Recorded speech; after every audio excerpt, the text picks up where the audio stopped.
아멘. 오늘은 보이는 왕, 보이지 않는 하나님이라는 제목으로 하나님 말씀 받겠습니다. 보이는 왕, 보이지 않는 하나님이라는 제목으로 하나님 말씀 받겠습니다. 우리 좌우 옆 사람과 인사하겠습니다. 잘 오셨습니다. 잘 오셨습니다. 잘 오셨습니다. 오늘 좀 많이 누가 비었네요. 자, 옛날수 씨 가시나요? 네, 알겠습니다. 네. 오늘은 뭐라고요? 다시 할게요. 보이는 왕, 보이지 않는 하나님이라는 제목으로 하나님 말씀 받겠습니다. 여러분, 혹시 이런 경험 아마 있으실 것 같아요. 분명히 더 좋은 선택을 한 것 같은데, 우리가 계속해서 처음에 질문하고 시작할 때 도입 부분에 자주 이런 질문들을 하면서 여러분들에게 나누고 있습니다. 근데 내가 좋은 선택을 한 것 같은데 이상하게 마음은 더 불안해질 때가 있어요. 그리고 더 안전한 길을 선택했는데 왜인지 모르게 조급해지고 자꾸 비교하게 되고 오히려 확신은 더 사라지는 순간들이 있습니다. 여러분 그런 적 있으세요? 있었습니다. 우리는 지금 선택이 너무 많은 시대를 살고 있어요. 그렇죠? 하루에도 수십 번 선택하죠. 또 내가 어떤 길을 가야 할지, 어떤 선택이 맞는 것인지, 어떻게 해야 이 세상에 살아가면서 뒤처지지 않을까, 어떻게 살아야 안정적으로 사는 것일까라는 그런 것들을 계속해서 생각하고 고민하는 것 같아요. 만약에 그런 것이 생각 안 하면 아예 생각이 없는 거거나 아니면 우리가 정말 잘 가고 있거나 둘 중에 하나일 겁니다. 어찌됐든 끊임없이 고민하며 살아갑니다. 우리. 그리고 그 모든 선택의 순간마다 따라오는 감정이 있어요. 불안함입니다. 불안함. 그리고 우리 안에 반복해서 올라오는 질문이 있습니다. 이거 괜찮은 선택일까? 이게 정말 맞을까? 나중에 후회하지 않을까? 이런 생각들인 거죠.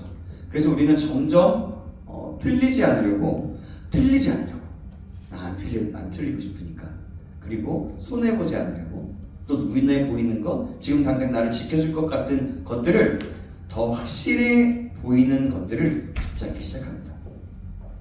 일단 안정적인 길이 좋지. 그래서 남들이 다 하는 건 해야지 않을까? 나도 하고 싶어. 그래서 확실한 스펙을 쌓는 것이 좋아. 이런 것들. 그리고 확실한 건 있어야 마음이 편하지. 뭔가 보험 같은 그런 것들을 보는 거죠. 이런 생각들, 틀린 말은 아닙니다. 그렇죠? 굉장히 현실적이고 합리적인 판단입니다. 그런데 여러분, 어느 순간부터 우리의 기준이 조금씩 바뀌고 있다는 걸 느껴본 적 있으십니까? 하나님이 기뻐하시는가 보다, 내가 지금 이 선택을 할 때 하나님을 어떻게 생각하실까 보다, 이게 더 안전한가? 하나님이 없이 안전한, 이게 더 인정받을 수 있을까?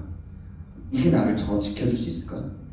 예를 들면 회사나 어떤 곳에서 할 때 내가 더 인정받을 수 있는 행동은 무엇일까? 그것도 생각하는 거죠. 이것이 과연 나를 지켜줄 수 있는가? 이 질문들이 더 앞서기 시작하는 순간에 바로 그 지점에서 신앙의 방향이 흔들리기 시작하는 겁니다. 우리는 여전히 하나님을 믿는다고 말하지만 정작 선택의 순간에는 하나님이 아니라 나를 안전하게 해줄 무언가를 더 붙잡고 있을 때가 많아요. 공감이 가십니까? 네. 오늘 우리가 함께 볼 사무엘상 8장은 바로 이 지점에서 무너진 한 공동체의 이야기입니다. 이스라엘은 하나님의 도우심을 분명히 경험한 민족이었죠. 겉으로 보면 안정과 평화를 누리고 있습니다. 그런데 놀랍게도 바로 그때 그들은 하나님보다 더 의지하고 싶은 다른 무언가를 찾기 시작했다는 겁니다. 그리고 결국 이렇게 말합니다. 우리에게 왕을 주십시오. 왕을 세워주십시오라고 해요. 이게 굉장히 현실적이고 되게 좋은 요청 같습니다. 근데 이건 어떤 말이냐면 누가 나를 책임져 주실까에 대한 선택이고 누가 내 인생을 책임질 것인가에 대한 그런 선언과 같은 거예요. 오늘 말씀을 통해서 우리도 이 질문 앞에 생각하고 상고해보는 시간이길 소망합니다. 나는 지금 무엇을 의지하고 있는가? 그리고 내 인생의 왕은 정말 하나님이 맞는가? 이 질문에 마음에 품고 말씀 속으로 말씀을 들으면서 함께 상고해보면 들어갔으면 좋겠습니다. 사랑하는 여러분, 우리는 지난주에 사무엘상 7장을 통해서 미스바의 회개와 또 에벤에셀의 은혜를 함께 나눴어요. 그 제목이 뭐였는지 혹시 기억하십니까 혹시? 문제는 상황이 아니라 방향이다. 맞아요. 그것도 있지만 또 하나의 그리고 뒤에 부분이 있었죠. 미스바가 있어야 에벤에셀. 그렇죠. 미스바가 있어야 에벤에셀이 있다는 거예요. 이 말씀 기억하세요 혹시? 네. 이번 한 주간 여러분 살아오면서 각자의 자리에서 미스바를 경험했나요 혹시? 정직하게 나를 돌아보고 붙들고 있던 것을 내려놓고 하나님께로 방향을 다시 돌리는 그 결단, 그리고 그때 하나님 다시 일하기 시작하신다는 말씀을 드렸어요. 그리고 그 자리에서 에벤에셀이 임하게 되는 것이죠. 여러분 혹시 지난주에 말씀을 듣고 어떻게 적용해 보셨는지 모르겠습니다. 자신 한번 돌아보며 생각해 봤으면 좋겠습니다. 오늘 저와 여러분 삶 가운데 이 은혜가 다시 한번 일어나길 축복합니다. 아멘. 내가 내려놓을 때 하나님이 일하시는 것들을 경험하고 또 내가 하나님께 방향을 돌릴 때 하나님의 길을 여시는 경험, 그리고 그 에벤에스를 실제로 누리는 우리가 되길 다시 한번 주님의 이름으로 축원합니다. 아멘. 지난주가 끝나는 것이 아니라 말씀으로 끝나는 것이 아니라 내 삶 속에 적용하는 거예요. 그래서 실제적으로 이제는 우리의 삶 가운데서 내일의 적용에 삶 가운데 적용하는 거죠. 그렇게 하나님이 도우시는 은혜 속에서 이스라엘은 블레셋의 압제에서 벗어나 평안을 누리게 됩니다. 에벤에셀이라는 그런 은혜를 경험하면서요. 그런데 참 아이러니하게도 문제는 전쟁이 다 끝난 후에 터지게 돼요. 외부의 적이 아니라 외부에서 우리 그 이스라엘을 공격한 것이 아니라 내부에서 문제가 생기기 시작한 겁니다. 여러분 이 생각 그렇지 않습니까? 힘들 때보다 오히려 조금 괜찮아졌을 때, 조금 더 좋아졌을 때 그때 더 무너지는 경우가 많이 있어요. 그리고 수련회에 갔다 와서 은혜를 받았는데 그 다음 주에는 그 전이랑 똑같이 변해버리는 거죠. 똑같은 선택을 해버리는 거죠. 가장 은혜가 있었을 때 더 달려가야 하는데 다른 것을 선택하는 거예요. 바로 그때가 그런 상황이었어요. 8장의 상황이. 그때 사무엘의 아들들이 무너지기 시작하는 겁니다. 본문 1절에서 2절에 보면 사무엘이 늙자 그 두 아들 요엘과 아비야가 사사가 되었다고 얘기해요. 그래서 이스라엘을 다스리게 됩니다. 근데 3절은 이렇게 말합니다. 3절 말씀 보시겠습니다. 3절 말씀 같이 한번 보겠습니다. 시작. 그의 아들들이 자기 아버지의 행위를 따르지 아니하고 이 일을 따라 뇌물을 받고 판결을 굳게 하니라. 아멘. 뭐예요? 여러분 참으로 충격적인 장면이에요. 생각해보세요.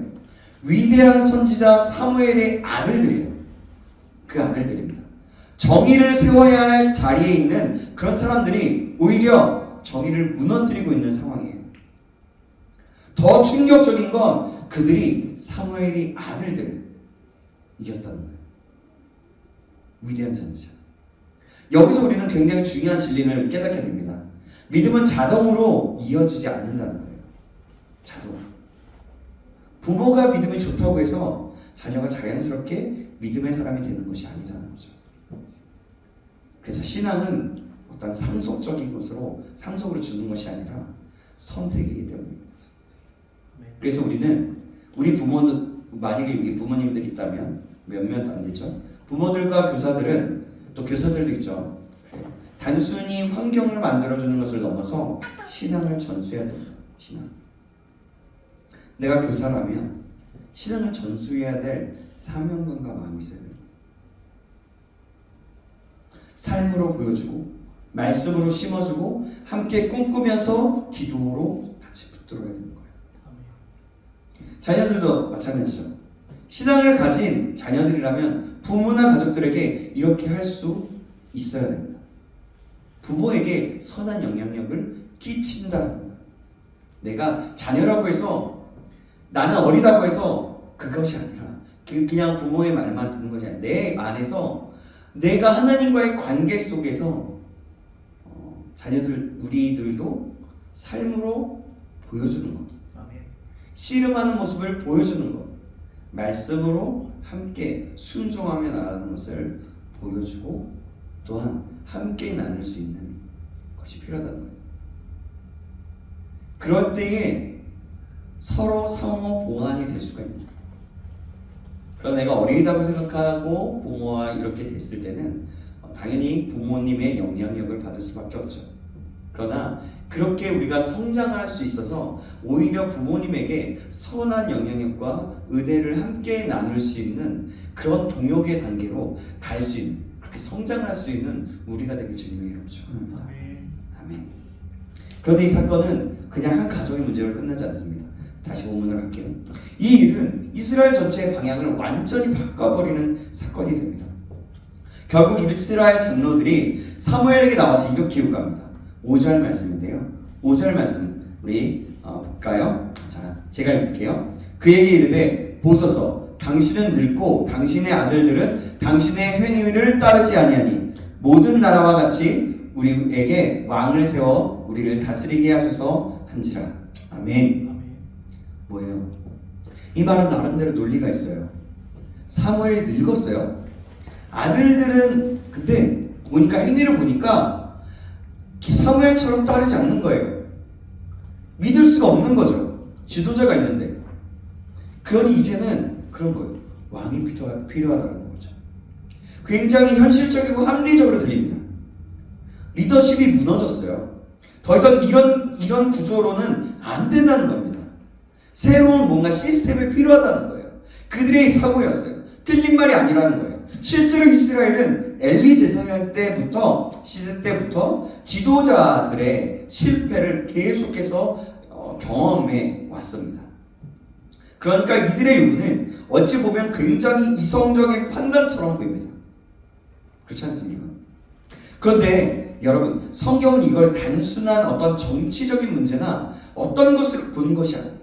영적인 문제로 그렇게 영적인 문제라고 말합니다. 여기서 우리는 하나의 중요한 원리를 발견하게 돼요. 지도자의 타락은 백성의 불신을 낳게 되고 그 불신은 결국 하나님이 아닌 다른 대안을 찾게 만든다는 거예요. 뭐라고요? 다른 대안을 찾게 만드는 거죠. 이스라엘 백성들은 지금 왕이라는 대안을 찾고 있어요. 왜일까요? 그들의 말 속에 이 마음이 숨어있기 때문입니다. 우리가 다른 나라들처럼 되고 싶습니다. 눈에 보이는 왕이 있었으면 좋겠습니다. 보이지 않는 하나님이 아니라 눈에 보이는 왕이 있었으면 좋겠다. 다스리는 거. 근데 이건 제도의 문제가 아니에요. 보이지 않는 하나님보다 눈에 보이는 것을 더 신뢰하고 싶은 마음이 있는 거예요. 하나님을 의지하기보다 내가 통제할 수 있는 것을 붙잡고 싶다는 겁니다.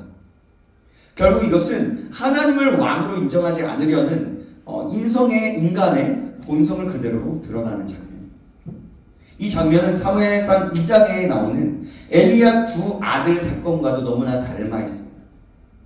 그들도 타락했고 그로 인해서 영적 권위가 무너졌어요. 결국 하나님의 심판이 그들에게 임합니다. 엘리와 두 아들이 한날에 죽어요. 이 두 사건이 우리에게 분명히 말해주는 것이 있어요. 영적인 권위는 혈통으로 유지되는 것이 아니라 순종으로 유지된다는 거예요. 순종. 하나님의 말씀에 순종하면서 걸어가는 것들을 것으로 유지된다는 거예요. 내가 많이 듣고 좋은 귀가 있고 좋은 말씀을 듣고 좋은 자리에서 있다고 해서 된다는 게 아니에요. 거기에서 그치지 않고 속된 말로 여러분들에게 이런 말 가끔마다 하지 않습니까? 제가 멍멍 그래도 그거 안에서 하나님의 말씀을 들을 수 있어야 된다고 얘기하지 않습니까? 그러니까 어떤 속된 말로 다른 잡소리를 하더라도 그 소리 안에서 하나님의 쓰여져 있는 말씀으로 하나님의 계획 속에 있는 말씀 안에서 순종하며 나아갈 때에 하나님께서 그곳에 임하시고 역사합니다. 사랑하는 여러분, 사무엘의 두 아들의 타락은 단순히 한 가정의 문제가 아니었습니다. 이 사건은 우리에게 두 가지를 동시에 보여주고 있어요. 하나는 뭐냐면 하나님 없는 리더십이 얼마나 쉽게 무너지는가라는 거예요. 그리고 또 하나는 인간이 얼마나 쉽게 하나님을 떠나려 하는 존재인가입니다. 한편 이 신명기 17장 14절 이하에 보면 하나님께서 이스라엘에 왕을 세우실 것을 이미 말씀하신 적이 있어요. 신명기 앞에 보면. 그런데 여러분, 문제는 뭐냐면 왕정 체제가 자체가 문제는 아니었다는 거예요. 그러니까 신명기에 이미 말씀하신 것을 보면 문제는 이것이라는 거죠. 언제냐 그리고 어떤 마음으로 구하느냐는 거예요. 언제 구하고 어떤 마음으로 구하느냐. 지금 이스라엘은 하나님의 때를 기다리는 것이 아니었어요. 자신들의 불안과 필요를 따라 왕을 요구하고 있습니다. 하나님의 뜻인 기준이 아니라 자신들의 감정과 상황과 내 계산이 기준이 되어버려요. 여러분 이 모습 낯설지 않지 않습니까? 맞습니다. 그런데 이 요구를 들은 사무엘의 마음은 결코 편하지 않아요. 그래서 그는 이 문제를 사람들과 더 이상 얘기하지 않습니다. 바로 하나님께 가져갑니다. 그때 하나님께서는 이렇게 말씀하세요. 7절 말씀입니다. 우리 같이 한번 읽어볼게요. 7절입니다. 시작. 여호와께서 사무엘에게 이르시되 백성이 내게 한 말을 다 들으라. 이는 그들이 너를 버림이 아니요 나를 버려 자기들의 왕이 되지 못하게 함이니라. 아멘. 이 말씀은 정말 충격적입니다. 하나님은 이 사건을 단순히 사무엘이 거절당했다라고 보지 않습니다. 많이 들어와서 우리는 알겠지만 하나님이 말씀하시는 건 이거예요. 지금 너를 버리는 게 아니라 나를 버린 거야 라고 얘기하는 거죠. 백성들은 겉으로 볼 때에 리더십의 문제입니다 라고 말하고 있어요. 그렇지만 하나님은 그들의 중심을 보셨다는 거예요. 지금 그들은 하나님을 왕으로 모시는 삶을 거부하고 눈에 보이는 왕의 그 통치를 받고 싶어하는 겁니다. 그런데 더 놀라운 것은 이거예요. 그럼에도 불구하고 하나님은 사무엘에게 말씀하셨다는 거예요. 뭐라고 말씀하셨냐면 백성의 말을 다 들으라는 거예요. 들어주래요. 마음을 세우라는 거예요. 여러분 이 말은 그들의 요구가 옳다는 뜻이 아니에요. 그것이 아닙니다. 하나님은 그들의 잘못된 계획 속에서도 하나님의 계획을 이루시기 위해서 그 요구를 허락하시는 거예요. 여기서 우리는 아주 중요한 영적 원리를 하나 붙잡아야 합니다.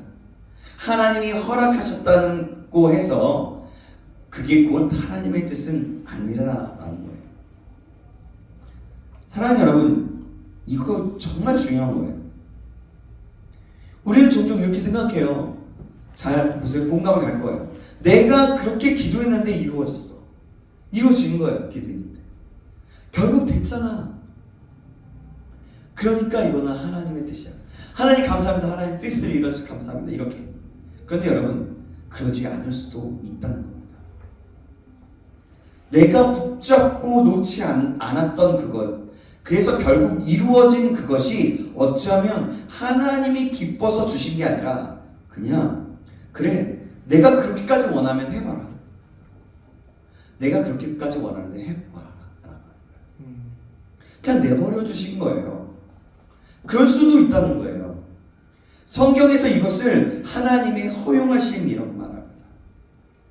어떤 경우에는 그것이 사랑의 방식이 아니라 경고의 방식일 수 있습니다.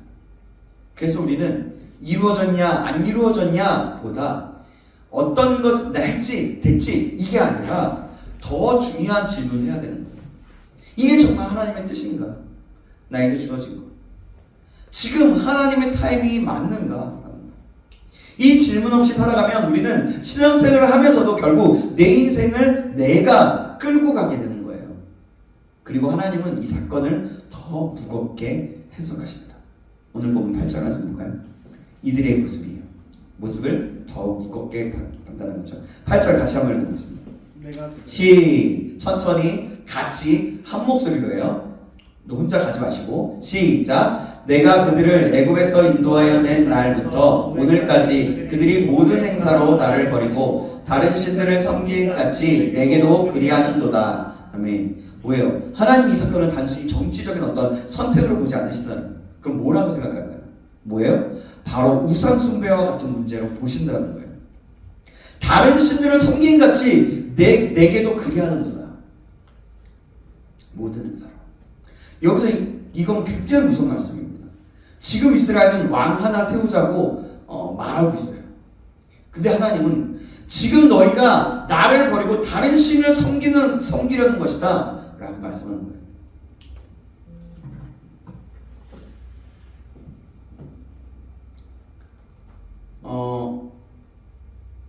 뜻이냐면 하나님을 의지하는 것과 다른 것을 절대적으로 의지하는 것은 같은 자리에 둘 수 없다는 겁니다. 하나님을 왕으로 모시는 삶과 눈에 보이는 것을 왕처럼 붙드는 삶은 같이 갈 수 없다는 거예요. 이해되시죠? 이해되셨어요? 다시 한번 말씀드릴게요.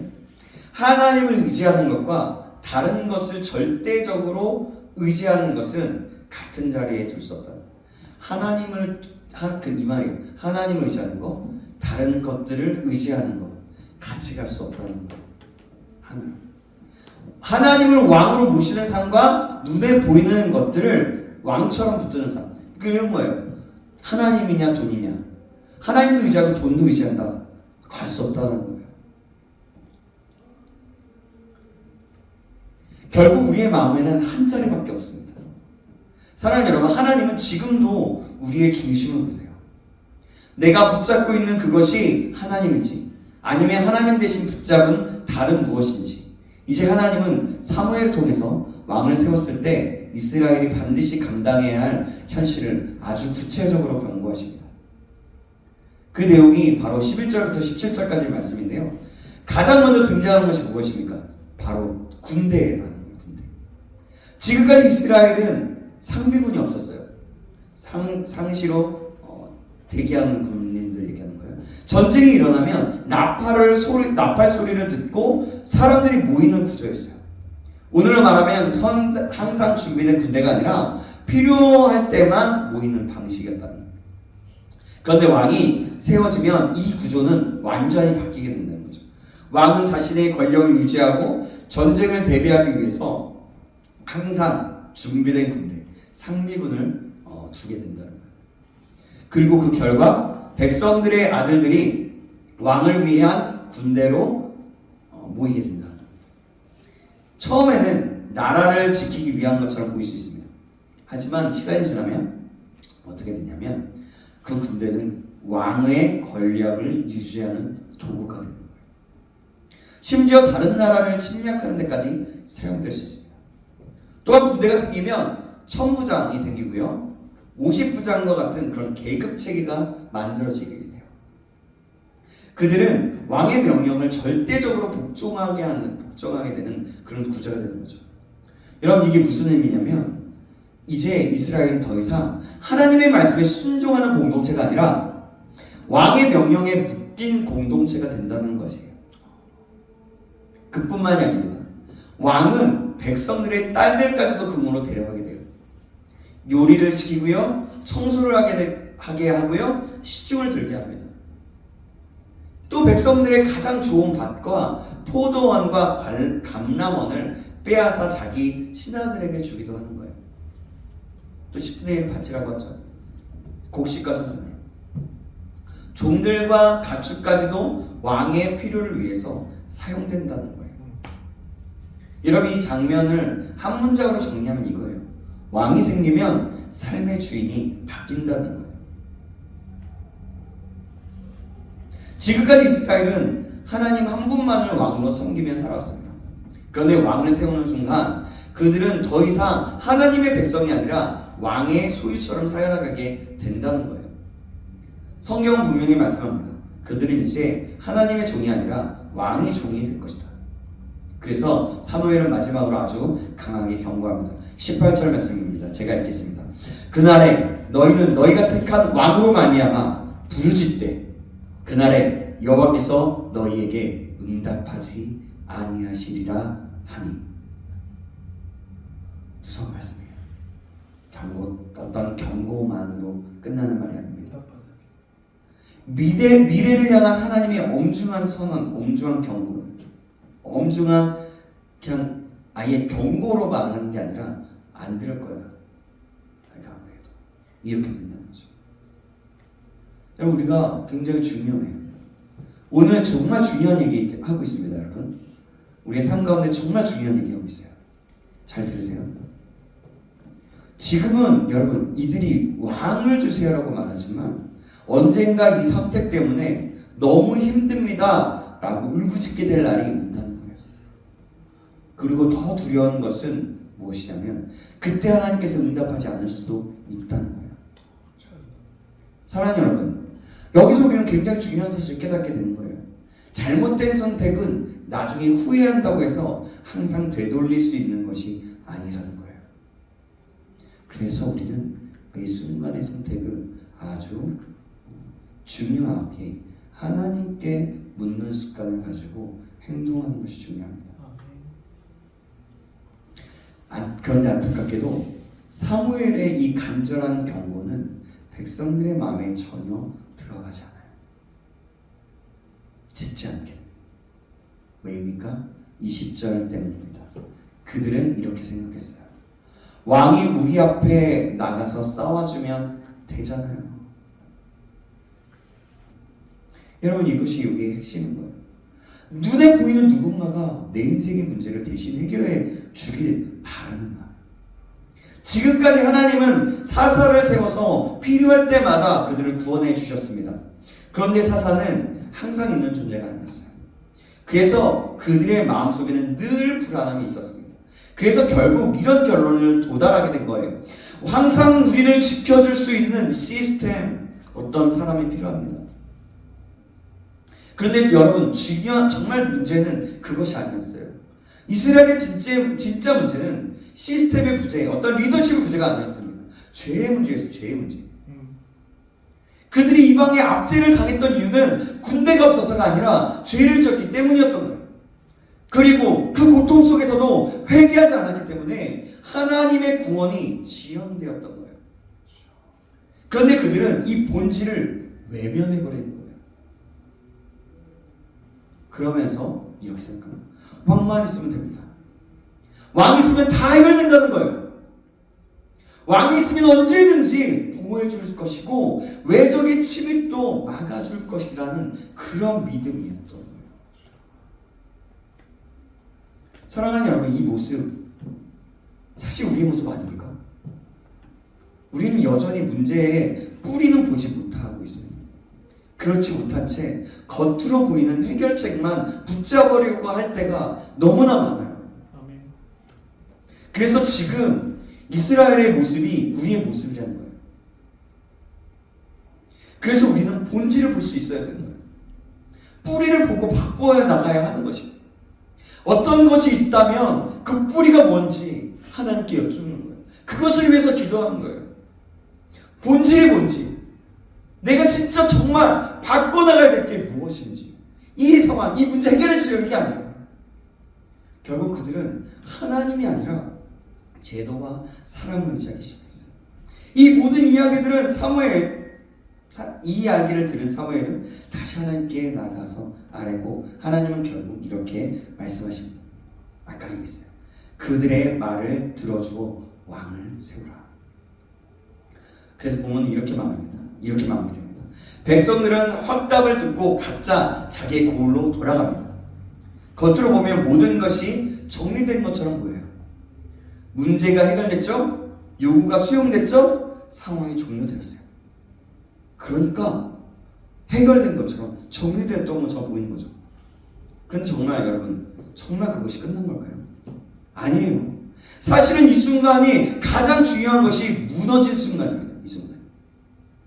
사랑하는 여러분, 오늘 이 본문 속에 이스라엘의 모습을 절대로 가깝게 넘기지 마시기 바랍니다. 기억해야 돼요. 우리 인생 속에서 기억해야 되는 말이에요. 그들의 요구를 한 문장으로 정리하면 이거예요. 우리도 다른 나라들처럼 강해지고 싶습니다. 이걸 더 솔직하고 본질적으로 말하면 이거예요. 하나님의 백성으로 사는 것보다 세상 사람들처럼 사는 게 더 좋아 보입니다. 그러니까 이거예요. 하나님이 이렇게 말씀하고 있어요. 근데 나는 세상 사람들도 부러워, 가고 싶어, 하고 싶다는 거예요. 이게 부러워서 나 갔다 오면 안 돼? 이러는 거예요. 여러분, 그들은 사실 거룩한 나라로 부름을 받은 사람들이었어요. 우리도 마찬가지예요. 그런데 지금 그 부르심을 내려놓고 그냥 단지 강한 나라가 되고 싶어 하고 그렇게 선택하고 있는 거예요. 사랑하는 여러분, 그래서 오늘 말씀을 보면 우리도 동일하게 질문해 보아야 됩니다. 저와 여러분은 무엇을 선택하시겠습니까? 그냥 강한 사람이 되고 싶습니까? 세상에서 말하는, 세상에서 요구하고 얘기하는 그것처럼 되고 싶습니까? 아니면 거룩한 사람이 되는 것입니까? 세상의 방식으로 성공하는 삶을 살고 싶으십니까? 아니면 하나님을 왕으로 모시는 삶을 선택하고 싶습니까? 우리가 세상을 부러워하기 시작하는 순간 우리는 이미 우리의 정체성을 잃어가기 시작하는 거예요. 아멘. 세상 방식으로 더 강해지려고 그렇게 하는 순간 우리는 하나님과 조금씩 그러나 분명하게 멀어지게 됩니다. 사랑하는 여러분, 조금 더 솔직하게 이야기해 볼까요? 우리에게도 왕이 있습니다. 눈에 보이는 왕들. 뭐가 있을까요? 제가 아까 살짝 얘기했죠. 돈. 그렇죠. 돈. 돈이 왕입니다. 그리고 어떤 사람은 안정된 삶이 있을 것이고 인정받고 싶은 삶. 사람들의 시선, 나를 어떻게 볼까? 좋은 직장, 좋은 스펙. 우리들의 언어라면 이런 것이 될 수 있겠죠. 왜 나를 자꾸 괴롭히는 거야? 그래서 그 사람에게 맞추려고 온갖 힘을 뒀습니다. 그러다 또 지쳐. 이것들이 어느 순간 내 선택을 결정하고 내 방향을 끌고 가고 있다면 이미 그 자리에 하나님이 아니라 다른 왕이 앉아 있는 거예요. 이것이 문제라는 거예요. 그 왕들은 우리를 절대로 자유롭게 하지 않습니다. 오히려 더 유혹할 거예요. 더 끌고 갈 거예요. 더 웃길 겁니다. 그래서 이렇게 웃긴 채 못 따라갈 거예요. 힘겨워하면서. 마치 오늘 본문에서 말하는 것처럼 나의 시간도, 내 인생도, 내 선택도 조금씩 빼앗아가기 시작하는 겁니다. 그래서 오늘 하나님은 우리에게 다시 물으시는 거예요. 너의 왕은 누구냐? 너의 왕은 누구냐? 사랑하는 여러분, 이제 선택해야 합니다. 세상의 강함을 부러워하는 삶을 계속 살 것인가? 아니면 하나님의 백성으로 살아가는 길을 다시 붙들 것인가? 진짜 강한 삶은요, 뭐냐면 세상에서 성공하는 삶이 아니에요. 진짜 강한 삶은 하나님께서 나의 왕이신 그런 삶인 거예요. 세상의 부요와 힘이 아니라, 명예가 아니라 하나님의 의로움과 거룩함으로 살아가는 삶이에요. 눈에 보이는 왕이 아니라 보이지 않지만 지금도 살아계신 그 하나님을 내 삶의 왕으로 모시고 살 것인가? 살아가는 것. 그것이 가장 안전한 길이고 가장 흔들리지 않는 길이고 가장 복된 길이다. 사랑하는 여러분, 오늘 이 말씀 앞에서 그냥 들었을 때 나를 찔르네? 아파. 그렇구나. 말씀을 들었는데 오늘 무슨 말씀 들었지? 다 끝나. 그냥 이런 말씀으로 끝나면 안 된다는 거예요. 그냥 좋은 말씀이다 하고서 끝나면 안 됩니다. 이건 여러분, 제가 간절한 마음으로, 하나님의 마음으로 저에게도 말하는 거고요. 여러분들에게 간절한 마음으로 촉구하면서 부탁하면서 그 하나님의 마음으로 말하는 거예요. 그래서 오늘 우리는 결단해야 합니다. 하나님, 이제는 내가 붙들고 있었던 다른 왕들을 내려놓겠습니다. 라는 결단이 필요합니다. 내 인생의 주인을 다시 하나님으로 모시겠습니다. 하나님의 방식이 아니라 내 방식으로 살려고 했던 것들을 내려놓겠습니다. 라고 하는 거죠. 이 고백이 오늘 우리의 고백이 되길 간절히 소망합니다. 아멘. 오늘 이 자리에서 다시 한번 결단합시다. 하나님을 내 삶의 왕으로 모시겠습니다. 아멘. 아멘. 그분의 통치를 기쁨으로 받아들이겠습니다. 아멘. 아멘. 네. 보이지 않아도 하나님을 신뢰하고 이해되지 않아도 하나님께 순종하며 끝까지 하나님을 왕으로 붙들겠습니다. 아멘. 아멘.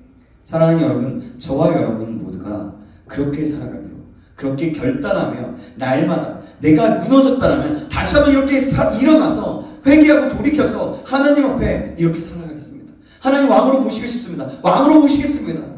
그렇게 날마다 결단합니다. 그 결단 속에서 하나님 우리를 조금씩 성장하게 할 것이고요. 우리를 변화시킬 겁니다. 저와 여러분이 꼭 그럴 수 있기를 주님의 이름으로 간절히 축원합니다. 아멘. 그리고 오늘은 종려주일이에요. 오늘부터 고난주간이 시작됩니다. 우리를 구원하러 오신 예수님이 우리의 진정한 왕이 되실 수 있도록 기도로 나아가는 시간입니다. 그래서 결단하기도 하고요. 이 시간은 좀 어떤 분들은 금식을 하기도 하고요. 어떤 분들은 하나님 앞에 작정하며 기도하기도 하고요.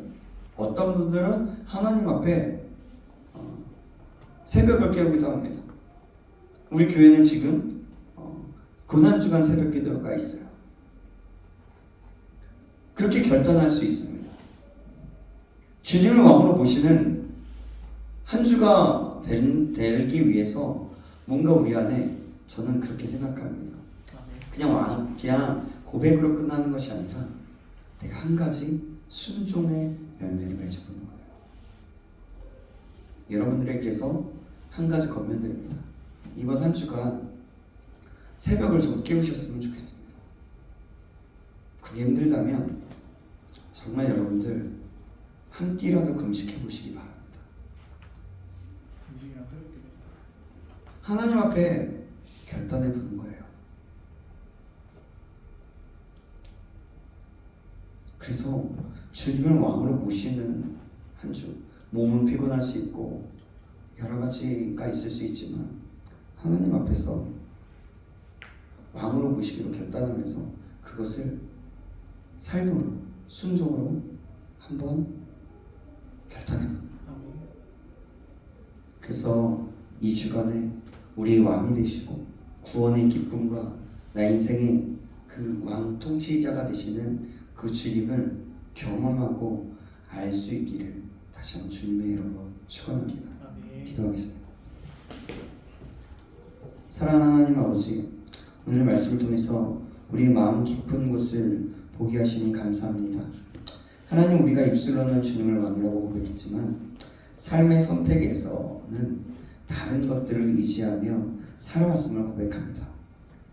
눈에 보이는 것들, 안정과 성공적인 것, 또 사람들이 어떻게 나를 볼까 하는 시선과 그런 사람들의 인정들, 어느 순간 우리의 왕이 되어서 그 우리를 끌고 가고 있었음을 다시 한번 보게 됩니다. 주님, 다시 한번 돌이킵니다. 주님, 용서하여 주시옵소서. 그래서 이 시간 결단합니다. 이제는 다른 왕들을 내려놓을 수 있도록 인도하여 주시옵소서. 내 인생을 붙들고 있었던 것들, 내가 의지하던 것들, 혹시라도 내 감정, 내 마음, 내가 통제하려고 했던 것들을 내려놓고 다시 하나님을 나의 삶의 왕으로 모시기로 결단하오니 왕으로 모시옵소서. 보이지 않아도 하나님을 신뢰하며 이해되지 않아도 하나님의 말씀에 순종하고 어떠한 상황이 아닌 하나님을 따라서 살아가기로 결단하오니 우리와 함께하여 주시옵소서. 사랑의 하나님 아버지, 우리 이곳에 모인 우리 청년들 한 사람 한 사람을 붙들어 주시옵소서. 정말 세상을 보면 정말 많은 것들로 빠르게 변화되고 내가 뒤처지는 것 같고 강해 보이고 하나님 그것을 보며 흔들리는 우리의 신앙과 믿음이 있을 수 있겠습니다. 하나님, 그래서 우리가 그 상황 속에서도 세상을 따라가지 않는 인생이 되지 않게 하시고 하나님을 따라가는 인생이 될 수 있도록 다시 한번 인도하시고 붙잡아 주시옵소서. 오늘 우리의 결단과 우리의 마음이 말로 끝나고 마음으로 끝나는 것이 아니라 삶의 방향이 바뀌는 시작이 되게 하여 주시옵소서. 그렇게 인도하실 하나님을 기대하며 우리의 참 왕 되시는 살아계신 우리 주 예수 그리스도의 이름으로 기도합나이다. 아멘.